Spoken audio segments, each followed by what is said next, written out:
Hi guys, it's been a minute and I want to catch up, so let's do it. So I clearly slowed down on posting on here. I had a baby and I kind of lost motivation on posting any sort of long form content, even though I had a goal of doing that more. So I got to a point where I was like, I'm gonna archive most of my old videos and I just kind of want to start fresh for the most part.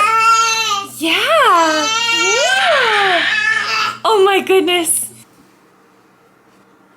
I've been having a really good reading year and I have a lot of books coming up that I'm really excited to read, so I figure it's a good time to kind of get back into it. And I'm currently having a lot of fun because I started a mini video series on rereading all of Emily Henry's books. She's one of my favorite authors. I love her books so much. I realize it's been such a long time since I've read them all, and a lot of them I only read the once after they came out. So I wanted to do a full reread, kind of re-rank them based on my thoughts now compared to when they first came out, and also I can defend my ratings better that way because I've forgotten a lot of little details about each story. For instance, I've decided to start with Book Lovers, and Book Lovers I would typically tell you ranks kind of in the middle for me, middle top out of all of her books.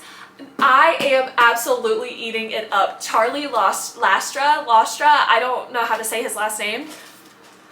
I forgot about his game. I forgot about his game, and I forgot how much I love Nora and her love for her sister, and I forgot how much I love Libby, her sister.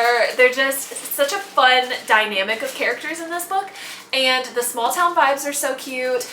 I'm really loving everything about this. I'm pretty sure on my first read I actually gave this one 4 stars, and it is shaping up to be 5 stars already. And then the book I'm going to read next is called The Fall Affair by V. Keelan.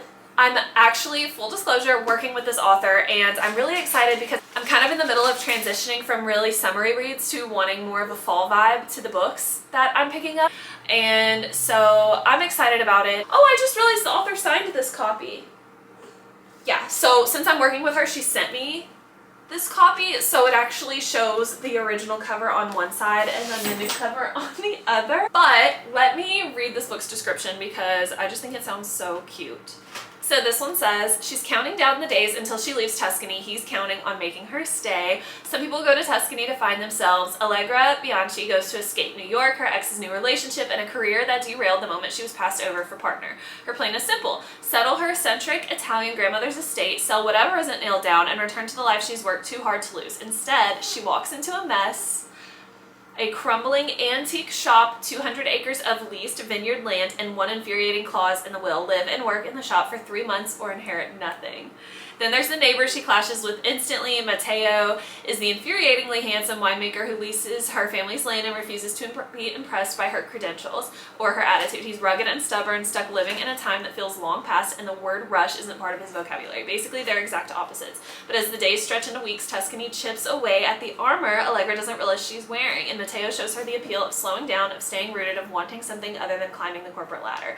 She goes to Tuscany to escape, but now the countdown to going home is on. Allegra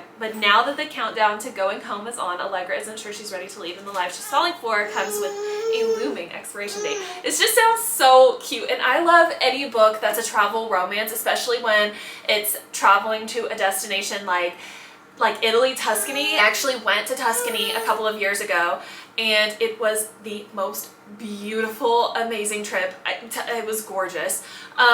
So I'm really excited to kind of get to visit again between these pages, and also to meet Matteo and Allegra and see their dynamic play out. I think it's just gonna be so fun. It sounds so good. And then another book that I've seen all over is Phoebe Berman's Gonna Lose It, and I am just really excited for this one. I actually bought this one on Pango because it's been on my TBR for a fat minute.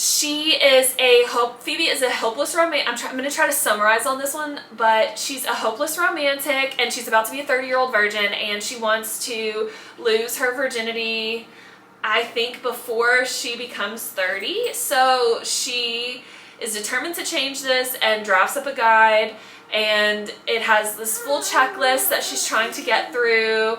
And she goes from having a relatively boring dating life to juggling 3 romantic prospects at once. There's the gorgeous new 4th grade teacher at her school, and a former high school classmate who resurfaces through words with friends, and there will always be her roommate who might just be the best friends to lover situation of her dreams.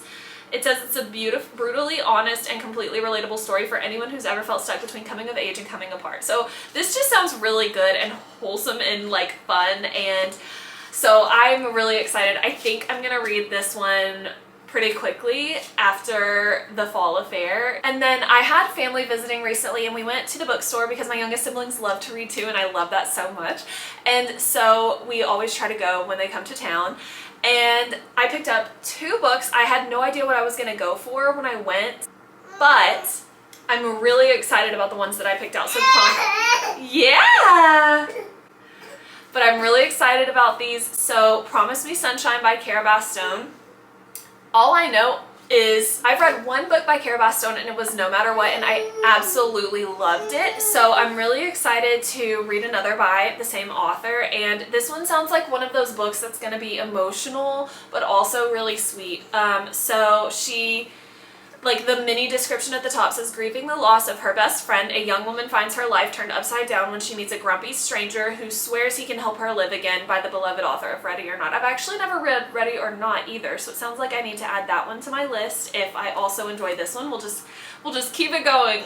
But yeah, I'm a sucker for Grumpy Sunshine, so as soon as I saw the words grumpy stranger, I was like, yeah, this sounds like my kind of book, even though I guess it's not technically Grumpy Sunshine because she is trying to learn to love life again, unless I'm wrong, but yeah. And last but not least, I have How to Write a Love Story by Catherine Walsh. Okay, so this is a romance between a writer and an editor, which kind of reminds me of Book Lovers, which is between an editor and a literary agent. But this one says, Sierra Sheridan's father has left her with 3 things: a sprawling and distinctly ramshackle estate on the Irish coast, the outline for the finale.